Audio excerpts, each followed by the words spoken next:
부러워할 수 있는 게 얼마나 감사합니까? 그죠? 네, 오늘은 은혜와 평강이 있을지어다라고 하는 제목으로 같이 은혜를 나누려고 합니다. 자상모순이라고 하는 단어가 있습니다. 사자성어이기도 하지만 예전에 추나라 때라고 얘기하는데 이 병기장사, 무기를 파는 이 장사가 이렇게 얘기했습니다. 이 방패는 어떤 창으로도 뚫을 수 없습니다. 어떤 예리한 창이라도 이 방패를 뚫을 수 없습니다. 그랬더니 갑자기 또 창을 들더니 이 창은 아무리 튼튼한 방패도 다 뚫은 그런 예리한 창입니다. 이렇게 하면서 소리치는. 근데 이거 장사를 가만히 지켜보던, 그렇게 외치는 사람을 가만히 지켜보던 사람이 이렇게 얘기하는 거예요. 그래요? 그러면 당신의 그 예리한 창으로 당신의 무엇이든지 다 막을 수 있는 그 튼튼한 방패를 한번 찔러보세요. 그러니까 이 사람이 가만히 서 있었어요. 어떻게 해야 됩니까? 말이 안 되죠? 그래서 자기 스스로 이치에 맞지 않고 상반된다라고 해서 자상모순이다라고 하고요. 이 모순이라고 하는 것은 이 앞뒤가 서로 맞지 않은 말이나 상태를 이해하지 합니다. 신앙에도 모순이 있어요. 우리 신앙에도 보면, 가만히 보면 우리는 신앙의 모순을 가지고 살아가는 것을 보게 되어집니다. 들으면 언제나 저는 언제나 이 축복의 말을 하면 아멘 소리를 한 번도 못 들어본 적이 없어요. 아브라함의 축복을 받을지어다. 그러면 다 아멘해요. 요셉처럼 모든 일에 형통할지어다. 그러면 할렐루야 아멘해요. 근데 이게 여기서 조금 더 나가면 아멘 소리가 좀 줄어들어요. 아브라함이 이삭을 바쳤던 것처럼 믿음의 사람이 되십시오. 그러면 조용해지기 시작해요. 요셉처럼 고난 속에서도 인내할 줄 아는 믿음의 사람이 되십시오. 라고 하면 아멘 소리가 줄어들기 시작해요. 그 다음에는 이제 아멘 소리가 안 나오는 성경 구절이 있어요. 이렇게 합니다. 정말 복 받고 싶습니까? 그러면 아멘 그래요. 정말 천국을 소유하고 싶습니까? 그러면 할렐루야 아멘 합니다. 정말 큰 상 받고 싶습니까? 그러면 두 손 들고 아멘 합니다. 하지만 이렇게 성경 구절을 같이 읽고 우리 이렇게 삽시다 라고 하면 아무도 아멘 소리를 하지 않아요. 성경 구절 읽겠습니다. 마태복음 6장 10절부터 12절 같이 읽겠습니다. 시작. 너를 위하여 박해를 받는 자는 복이 있나니 천국이 그들의 것입니다. 나로 말미암아 너희를 욕하고 박해하고 거짓으로 너희를 거슬러 모든 악한 말을 할 때에는 너희에게 복이 있나니 기뻐하고 즐거워하라. 하늘에서 너희의 상이 큼이라. 너희 전에 있던 선지자들도 이같이 박해하였느니라. 우리는 신앙의 모순을 갖고 있어요. 복음 받고 싶대요. 근데 이래요. 천국은 누리고 살고 싶지만 박해받는 복은 사양하겠습니다. 예수 믿고 교회 다니면서 열심히 봉사하고 헌신하겠지만 예수 믿는 것 때문에 욕먹고 박해받는 것까지는, 그런 복까지는 받고 싶지는 않습니다. 하늘의 상 정말 받고 싶습니다. 하지만 굳이 박해까지 받으면서 그 상은 받고 싶지는 않습니다. 참 모순이죠? 어느 집사님이 그랬어요. 아멘 주 예수여 오시옵소서 할렐루야 그렇게 찬양하고 그렇게 외치는데 그 다음에는 이렇게 하시더라고요. 그런데 예수님 조금 있다가 오세요. 우리 아들 아직 안 믿어요.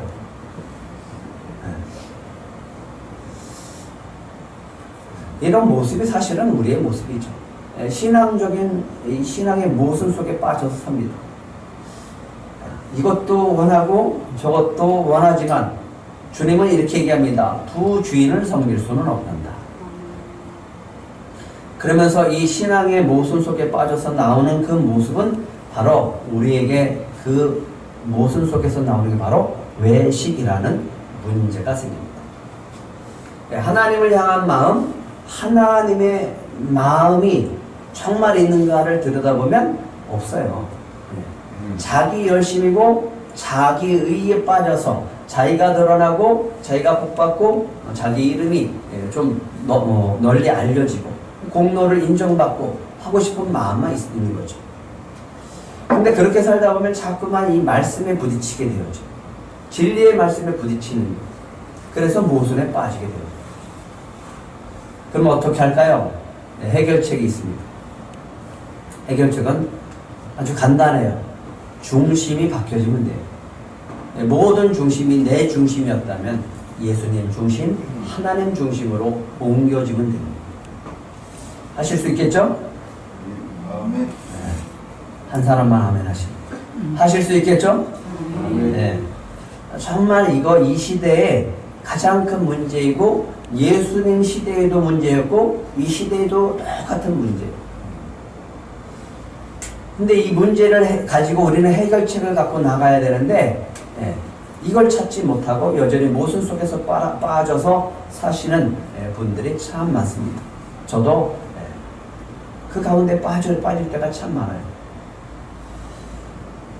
대제사장은 하나님을 가장 가까이에서 섬기는 직분자예요. 서기관들은 하나님의 말씀을 가장 많이 연구하고 기록하고 전하고 그 의미를 찾아가는 사람들이 서기관입니다. 그런데 이들이 예수님을 어떻게 죽일까에 빠져있는 모순이잖아요. 예수님이 누구예요? 하나님의 아들이시잖아요. 그리스도이잖아요. 아니 그분이 하나님이시잖아요. 근데 하나님을 믿는다고 하고 하나님을 섬긴다고 하면서 하나님께 받은 직분이 있는 사람임에도 불구하고 가장 가까이 언약궤에 들어가서 지성소까지 들어갈 수 있는 이 대제사장이 어떻게 예수님을 죽일까를 생각하냐. 모순이죠. 마가복음 14장 1절 한번 같이 읽겠습니다. 1절 2절 시작. 이틀이 지나면 유월절과 무교절이라 대제사장들과 서기관들이 예수를 흉계로 잡아 죽일 방도를 구하며 이르되 밀란이 날까 하노니 명절에는 하지 말자 하더라. 예수님을 죽이려고 계략을 꾸미는데 이 군중들 때문에 이 군중들이 예수를 따르니까 밀란이 날까봐 명절에는 하지 말자 이러고서 넘어갑니다. 하지만 그 유월절에 예수님이 스스로 붙잡히십니다. 자기 중심이에요. 하나님을 믿는다고 하면서 하나님의 제사장이라고 하면서 자기 중심이에요. 결국은 자기 기득권 빼앗기지 않으려고 예수를 죽입니다. 이게 예수님을 죽일 당시 예수님이 있었던 당시의 모습인데 이 시대도 똑같다는 거예요. 내 중심의 모든 것들이 신앙의 모든 중심이 내 중심이에요. 내가 복받는 것의 중심이에요. 내가 잘 되는 것의 중심이에요. 좀 옮기라고요. 호산나 다윗의 자손이여 찬송하리로다. 주의 이름을 오시는 이여 찬송하리로다. 며칠 전에 이렇게 외쳤던 군중들이 자기 중심에서 예수님이 자신의 원하는 것들을 이루시지 못하는 분이라고 하는 것을 알게 되어지니까 배신해버려요. 그리고 얘기합니다. 십자가에 못 박아라. 십자가에 못 박아라.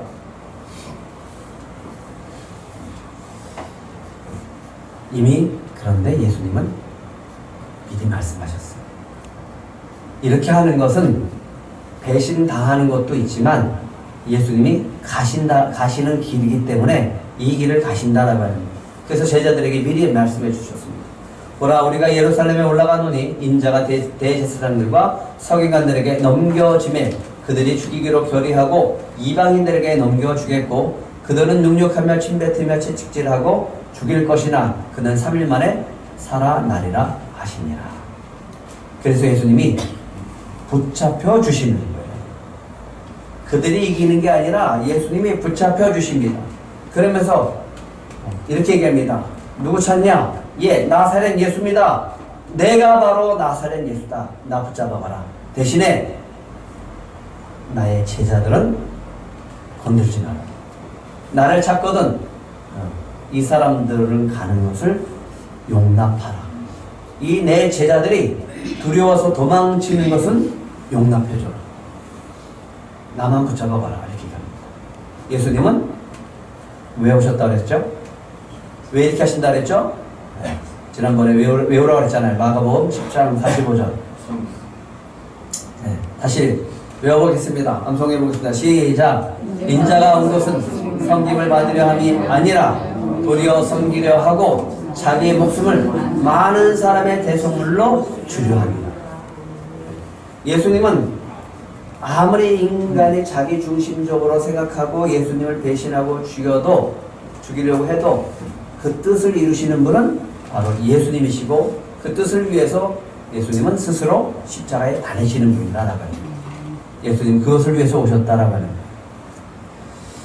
이제 마지막에 성전을 바깥으로 나가시는 장면입니다. 13장 1절 한번 같이 읽겠습니다. 1절 시작. 예수께서 성전에서 나가실 때 제자 중 하나가 이르되 선생님이여 보소서 이 돌들이 어떠하며 이 건물들이 어떠하나이까. 예. 이건 모형인데 축소해 놓은 거예요. 헤롯 성전은. 근데 이 성전이 어마어마하게 크고 어마어마하게 웅장하고 또 어마어마하게 화려합니다. 그래서 예수님이 이렇게 얘기했습니다. 성전을 헐라 내가 사흘 동안에 일으키리라. 그러니까 예수님이 자신의 이 육체를 가지고 그렇게 헐라라고 했는데 유대인들이 이렇게 얘기하는 거예요. 이 성전은 46년 동안 짓고 있고 지금도 짓고 있다. 근데 네가 어떻게 3일 동안 일으키겠느냐? 라고 하면서 예수님을 향해서 비난했었던 이 일이 있었습니다. 몇 년 동안 짓고 있다고요? 46년. 근데 예수님이 나가시면서 뭐라고 그래요? 예수께서 이르시되 2절 같이 읽겠습니다. 시작. 내가 이 큰 건물들을 보느냐? 돌 하나도 돌 위에 남지 않고 다 무너뜨려지리라 하시니라. 예, 예수님이 이렇게 얘기하실 때 대략 AD 30년 정도에 이렇게 말씀하셨습니다. 그리고 약 40년 뒤에 무너집니다. 로마 군인들에 의해서, 티토 장군에 의해서 정말 예언대로 돌 하나도 남지 않도록 다 무너지고 서쪽 벽만 남아있어서 지금도 유대인들은 그 서쪽 벽에 가서 기도하는 장면을 여러분들이 많이 보셨을 겁니다. 이겁니다. 한번 따라해 보실래요? 끝이 있다. 끝이 있다. 마지막이 있다라고. 예수님이 말씀하시는 무너진다라고 하는 것은 세웠다면 세울 때가 있다면 무너질 때가 있다라고 해요. 우리 인생도 마찬가지예요. 우리 인생도 마지막이 있다라고 합니다. 우리가 살아면서 얼마나 살까 생각을 해보면 연세 드신 분들이 그래요. 왜 이렇게 세월이 빨리 가느냐. 그죠? 이 이야기를 듣고 나면 제자들이 마음이 편하지가 않아요. 자랑했거든요. 예수님 앞에. 아, 예수님 이 건물을 보세요. 이 성전을 보세요. 이 헤롯 성전을 보세요. 근데 예수님 그러는 거예요. 돌 하나도 돌 위에 남지 않고 다 무너뜨려지리라. 가만히 생각하면서 이게 근심이 되고 염려가 되고 두려우기 시작하는 거예요. 그러니까 예수님이 감람산이라고 하는 건 예루살렘 기도론 골짜기 건너편에 감람산인데 거기서 예루살렘 성전을 바라보면서 앉아 계셨을 때 제자들이 살짝 와서 물어봐요. 예수님 어느 때 이런 일이 있겠습니까? 이 모든 일이 이루어질 때 어떤 징조가 있습니까? 라고 합니다. 하나님은요 성전이 성전의 역할을 하지 못하면 던져버린다. 솔로몬에게 그랬어요. 솔로몬이 그렇게 금으로 다 발라놨어. 네? 그렇게 화려하고 아름답게 다윗의 유언을 따라서 다윗이 준비한 모든 것을 가지고 정말 다 금으로 도배하듯이 그렇게 발라놓고 지어놓은 성전을 향해서 얘기합니다. 만일 너희가 너희 자손이 아주 돌아서서 나를 따르지 아니하며 내가 너희 앞에 둔 나의 계명과 법도를 지키지 아니하고 가서 다른 신을 섬겨 그것을 경배하면 내가 이스라엘을 내가 그들에게 준 땅에서 끊어버릴 것이며 내 이름을 위하여 내가 거룩하게 구별한 이 성전이라도 내 앞에서 어떻게 하리라? 던져버려. 이스라엘은 모든 민족 가운데 속담거리가 이야기거리가 될 것이며, 이제 이런 수치를 당한다라고 얘기합니다. 열왕기상 9장 8절 9절 같이 읽겠습니다. 시작. 이 성전이 높을지라도 지나가는 자마다 놀라며 비웃어 이르되 여호와께서 무슨 까닭으로 이 땅과 이 성전에서 이같이 행하셨는고 하면 대답하기를 그들이 그들의 조상들을 애굽 땅에서 인도하여 내신 그들의 하나님 여호와를 버리고 다른 신을 따라가서 그를 경배하여 숨김으로 여호와께서 이 모든 재앙을 그들에게 내리심이라 하리라 하셨더라. 이게 원인은 하나님을 내 안에 모시고 하나님의 말씀대로 살아가는 인생들이 아니라 이 하나님을 내 중심에서 벗어나게 하고 다른 우상들, 다른 것을 내 마음에 채워놓고 내 중심으로 살다가 보니까 하나님 믿지 않는 거예요. 하나님 뒷전으로 두는 거예요. 그런데 하나님이 이렇게 합니다. 하나님을 버렸다. 하나님을 그건 버린 거다. 하나님을 경배하지 않는 거다. 하나님을 섬기지 않는 거다. 이라고 합니다. 누가복음 6장을 묵상하다가 너무너무 크게 제 마음에 감동이 되어지고 다시 한번 큰 감동으로 와서 정말 이 시대에 이 말씀을 붙들지 않으면 우리는 무너질 수밖에 없구나라는 생각을 해서 여러분들에게 꼭 이 말씀을 좀 붙들고 사시기 바랍니다. 누가복음 6장 48절 같이 읽겠습니다. 시작. 집을 질 때 깊이 파고 주추를 반석 위에 놓은 사람과 같으니 큰 물이 나서 탕류가 그 집에 부딪히되 잘 지었기 때문에 능히 요동하지 못하게 하였거니와. 이 시대는 예수님이 말씀하신 대로 집을 잘 지어야 돼요. 집을 잘 짓는다라고 하는 것은 이 견고한 반석 위에 내 집을 세운 거. 그러니까 그 기초가 반석이 든든하니까 아무리 어려움이 오고 홍수가 나도 탕류가 있어도 무너지지 않고 요동하지 않는다. 이게 믿음이라고 하는 거죠. 그런데 살짝 어려움만 와요.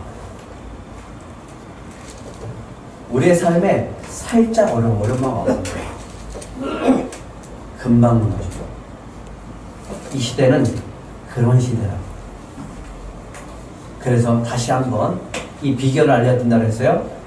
흙 위에 지은 집은요, 내 중심으로 살아가는 사람이에요. 예수를 믿는다고 하고 하나님을 믿는다고 하고 교회를 열심히 다녀도 내 중심에 있는 사람은 흙 위에 지은 집이에요. 그 직분이 아무리 권사고 장로고 목회자라고 할지라도 내 중심인 사람은 흙 위에 지은 집이에요. 어려움이 확 지나가면요, 금방 무너져. 예수님 중심, 하나님의 중심에 말씀을 붙들고 살아가는 사람, 그 말씀을 지켜 행하는 자는 반석 위에 놓은 사람이라고 했어요. 우리 들꽃 가족들은 다 반석 위에 놓은 사람들이 되시기를 축복합니다. 예수님이 얘기합니다. 예수께서 이르시되 너희가 사람의 미혹을 받지 않도록 주의하라. 많은 사람이 내 이름으로 와서 이르되 내가 그리스도다. 내가 재림주다. 내가 하나님이다. 그러면서 많은 사람을 미혹하리라. 요즘 큰 이슈가 되고 있잖아요. 이 문제 때문에. 난리의 소문을 들을 때 두려워하지 말라. 이런 일이 있어야 하되 아직 끝은 아닙니다. 민족이 민족을, 나라가 나라를 대적하여 일어나겠고 곳곳에 지진이 있으며 기근이 있으리니 이는 재난의 뭐라고요? 아니 시작이라고요. 시작. 이런 난리가 나는데 이게 시작이래요. 그럼 어떻게 견뎌요? 어느 때 무슨 징조? 이건 두려움과 공포가 우리 안에 있어요. 지금 이 시대는 지구 종말의 시계고 남은 시간은 90초밖에 안 남았다.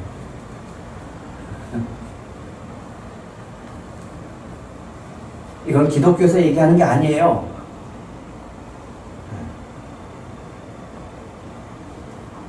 지구 종말의 시대라고요. 그럼 왜 지구 종말의 시대라고 하는 건가? 이것을 왜 뉴스까지 나오고 있는가라고 우리가 봐야 돼요. 예전에 우리는 인사 어떻게 했죠? 네, 안녕하세요. 그전에는 밤새 안녕하셨어요. 그러면 왜 밤새 안녕하셨습니까? 물어봐요.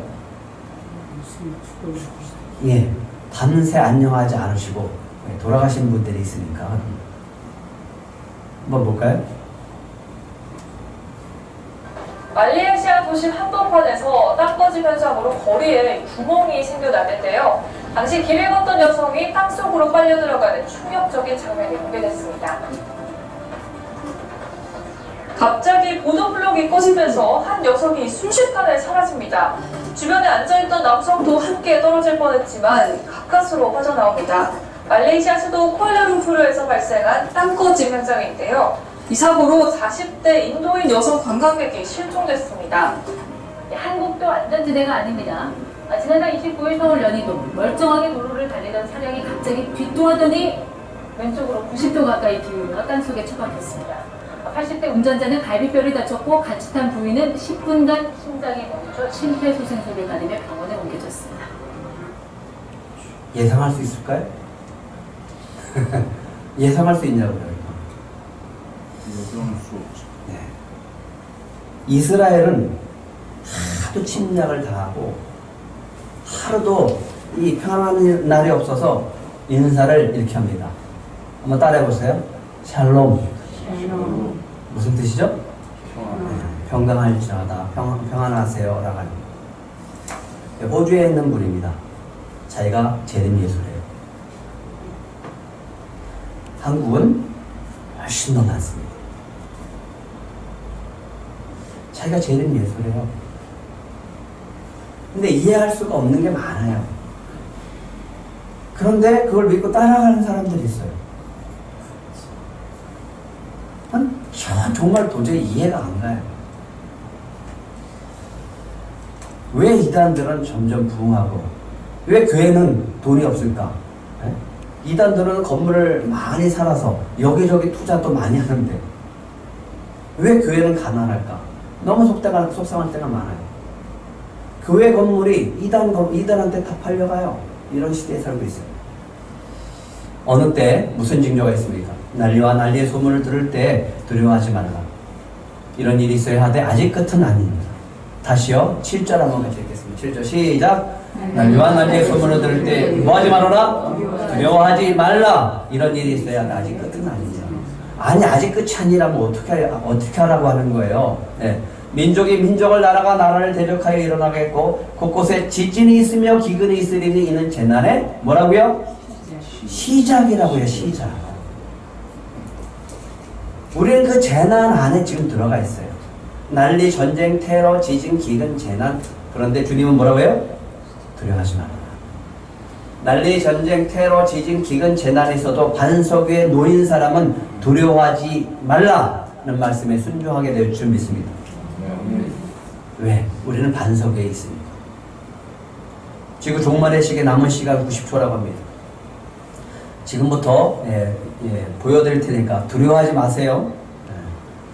지구 온난화는 2008년부터 기사가 나오기 시작했어요.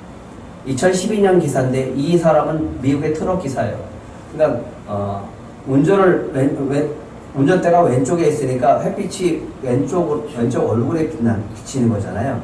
그러니까 오랫동안 운전을 하다 보니까 그 자외선 때문에 이렇게 피부가 반쪽이 누러버렸어요. 피부암이 많이 지금 발생하는 거죠. 오존이 깨져서요. 오존치. 금상아래요. 우리나라도 이제는 왜요? 기후가 변했어요. 사과 재배하는 것이 점점점 올라가고 없어지고 시작하니까 사과가 금사과가 됐다라고. 이제는요 마지노선도 뚫렸다라고 얘기합니다. 최악의 재앙 닥칠 올여름. 올해 나왔던 뉴스입니다. 기근이요? 예전부터 나왔어요. 기근이 있으리라. 아프리카의 기근 엄청납니다. 여러분들은 우리는 점심 식사 맛있게 하죠. 하지만 아이들은 이렇게 되고 있어요. 죽어가고 있어요. 이 사진을 보면서 한참 너무너무 슬펐어요. 독수리가 기다리고 있어요. 예. 어느 때 무슨 징조인가? 난리와 난리의 소문을 들을 때 두려워하지 말라. 이런 일이 있어야 돼? 아직 끝이 아니야. 재난의 시작이다라고 해요.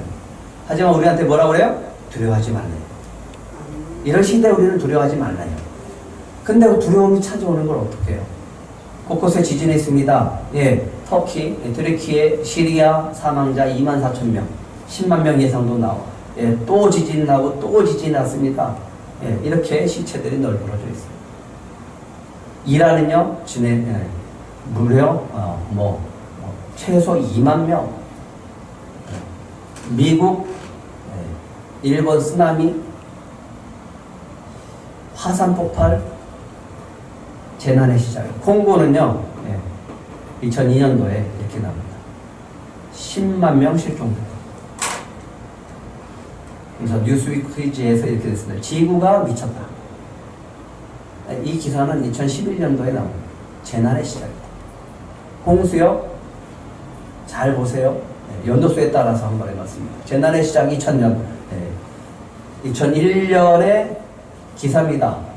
열흘만 더 가면 농사 끝장이다. 가뭄이다. 홍수가 난다. 2002년 기사입니다. 4년 만에 찾아온 엘니뇨 심수율 곳곳 신음한다. 2003년도 여름에 비 패턴 바뀌었다. 2004년 지구촌 피해 속출한다. 2005년 유럽 이상고온이다. 세계 환경 변화의 전조다. 지금은 놀라지도 않죠. 놀라지도 않아요. 재난의 시작, 세계로 확대되었고 기상이변이 여파가 있다.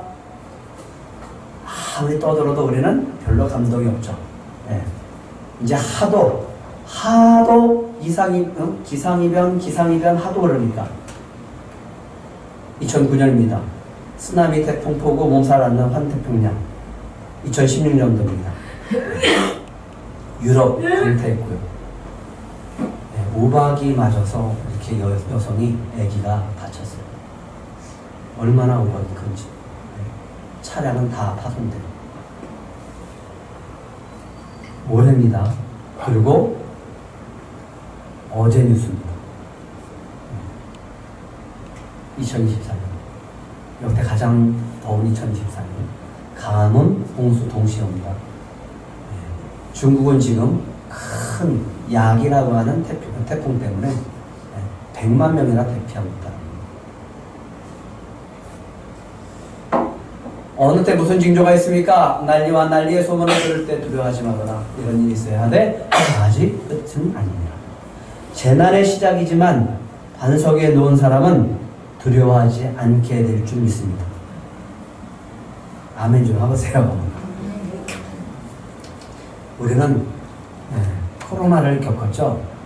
근데 사람들은 이걸 잘 모르더라고요. 1995년 에볼라 공포가 있었습니다. 1999년에 전염병 재앙 온다라고 세상 사람들은 미리 얘기했어요. 예언했어요. 21세기도 전염병 재앙 온다. 분명히 1999년에 나온 기사예요. 2006년 기사입니다. 에이즈 2,500만 명 죽었다. 에이즈는 계속해서 번지고 있습니다. 2009년도입니다. 세계 신종플루 사망자 수치가 나오고 있습니다. 세계 신종플루라고요. 신종이라고. 2009년도에 나왔어요. 2014년도 기사입니다. 더 무서워진 에볼라 공포.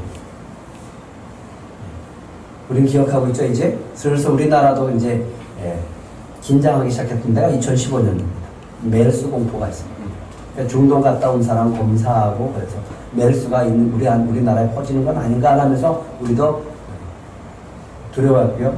2016년도는 지카 바이러스라고 소두증이라고 그러죠. 아이가 머리가 작게 해서 나오는 기형왕처럼 나오는 이 증상입니다. 2017년도 기사입니다. AI 이런 것들 나옵니다. 변종 바이러스가 인간 간 전염 촉발할 수도 있다라고 그때 기사했습니다. 재밌죠? 변종 바이러스가 인간 간 전염 촉발할 수 있다라고 그때 발표했다고요. 코로나 이전에. 그리고 2024년 우한에서 폐렴으로 시작되어졌습니다. 그리고 코로나 팬데믹이 왔습니다. 얼마나 많은 사람이 죽었습니까? 그리고 또 예언합니다. 2050년도에는 인류 최대의 사망 원인이 암이나 심장병이 아니라 아무리 항생제를 써도 듣지 않는 내성균에 의해서 사망할 가망성이 크다라고 얘기합니다. 여러분들의 미래는 밝습니까? 우리 지구의 미래는 밝습니까? 그렇지 않아요. 하지만 주님이 얘기합니다. 재난의 시작이지만 반석에 놓은 사람은 두려워하지 말라. 난리가 나고요. 대적 종교 분쟁은 여전하고 전쟁은 지금도 일어나고 있습니다. 재난의 시작이지만 우리는 믿어야 됩니다. 반석 위에 놓인 사람은 한번 따라해볼래요? 두려워하지 말라. 두려워하지 말라. 마가복음 13장 9절부터 우리가 11절까지 읽으실 텐데 주님이 뭐라고 하는지 잘 보시면서 같이 읽겠습니다. 시작. 너희는 스스로 조심하라. 사람들이 너희를 공회에 넘겨주겠고 너희를 회당에서 매질하겠으며 나로 말미암아 너희가 권력자들과 임금들 앞에 서리니 이는 그들에게 증거가 되려 함이라. 또 복음이 먼저 만국에 전파되어야 할 것이니라. 사람들이 너희를 끌어다가 넘겨줄 때 무슨 말을 할까 미리 염려하지 말고 무엇이든지 그때 너희에게 주시는 그 말을 하라. 말하는 이는 너희가 아니요 성령이시니라. 형제가 형제를, 아버지가 자식을 죽는 데에 내준대요. 이제 자식도 그런데요. 가만히 생각을 하면 지금 시대 어떻게 똑같을까? 뭐 때문에 그래요? 돈 때문에 그래요. 돈이면 자식들이 아버지도 필요 없는. 13절 같이 읽겠습니다. 13절 시작. 또 너희가 내 이름으로 말미암아 모든 사람에게 미움을 받을 것이나 끝까지 견디는 자는 구원을 받으리라. 예수를 잘 믿는 믿음의 사람들은 반드시 부딪힙니다. 세상과 부딪혀요. 미움받아요. 미움을 안 받으면 이렇게 생각하세요. 나는 신앙생활을 열심히 하지 않는구나. 근데 더 무서운 것이 있어요. 아무리 제가 이렇게 얘기를 해도 이거는 우리나라의 상황이 아니다라고 생각합니다. 그죠? 우리나라에는 전쟁이 없어. 우리나라는 이렇게 재앙이 없어. 지금 우리나라는 그래요. 평화의 시대예요. 그래서 더 무서워요. 왜 그럴까요? 그러니까 안 믿어요. 그러니까 긴장 안 한다. 아예 그냥 뭐 전쟁이 일어나고 무슨 큰 문제가 일어나면 오히려 하나님을 붙잡는 사람이 더 많아지겠죠. 근데 아무런 문제가 없어. 너무 평안해. 중국도 난리 나고 일본도 난리가 났는데 어떻게 우리나라만 이렇게 다 피해갈까? 그죠? 우리나라가 너무 평안해. 좀 더웠을 뿐이에요. 그렇지 않나요? 감사해야죠. 감사는 하는데 두려워해야 될 것이 있습니다. 두려워해야 될 것은 우리가 평안 속에서 주님을 붙잡지 않을까를 두려워하시는 거예요. 미혹받지 않도록 주의하라고 주님은 말씀하십니다. 그리고 두려워하지 말라고 합니다. 그리고 스스로 조심하라고 합니다. 끝까지 견디는 자는 뭘 받으리라? 구원을 받으리라. 세 가지만 기억하세요. 이 시대에 종말이 온다고 할지라도, 아무리 세상에서 떠들고 종말이 90초 아니 10초라고 할지라도, 아니 1초라고 할지라도 이 세 가지 기억하세요. 내가 어떤 사람이 되면 괜찮냐, 두려워하지 않느냐. 한번 따라해 보실래요? 하나님 중심의 사람. 하나님 중심의 사람. 하나님 중심의 사람. 하나님 중심의 사람. 잘못 썼네.